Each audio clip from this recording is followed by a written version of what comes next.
To understand the downfall of modern bodybuilding, we first have to clarify the goal of old school bodybuilding. What are we talking about here? I mean, it used to be that you should have a V-shaped body. Now, I don't know, it's like kind of like a bottle-shaped body or something like that. Let's take a look at Frank Zane and Lou Ferrigno. Now compare them to people like Phil Heath and Kai Green. There's a night and day difference. The first two look like superheroes, while the last two look like the monsters they have to defeat. My big question is, what happened? With more information being available today than 30 years ago, you have to wonder why today's bodybuilders look more unhealthy. To answer that, let's talk about the supplements being used. Skipping past the early days of bodybuilding, where everyone was using cow balls as a drug, the 70s and 90s had more basic steroids like Dianabol and Primabol, and low dosages at that.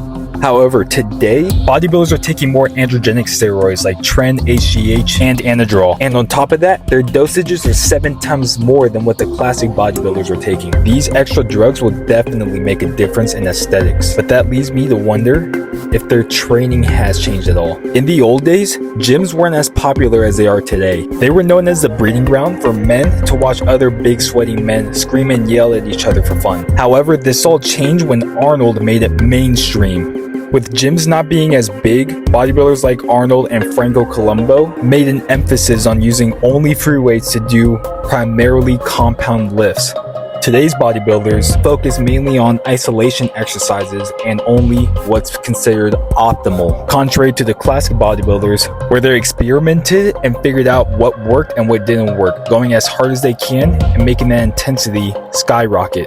Other than supplements and training, the last thing that might have a say-so in aesthetics is the judging. Bodybuilding is a beauty pageant. The only way to win a bodybuilding competition is to please the judges. And recently, it seems like the judges have been caring less about how good you look and more just about how much mass and how veiny you are. In the glory days, physiques were judged based on proportions, aesthetics, and overall, which physique was most desirable. In today's age, physiques are judged solely on how big they are and how conditioned they are. Due to how unhealthy this looks, this is a big L in my opinion. But what can we do to fix this? Keep the classic physique, keep the open physique, but we need to find a sweet spot for those monsters out there. A sweet spot where we still have the mass, we still have the conditioning, but we also keep the aesthetics. This poll shows the majority of people believe that old school bodybuilding is superior. So I believe that this will help save bodybuilding for good, but let me know what you guys think.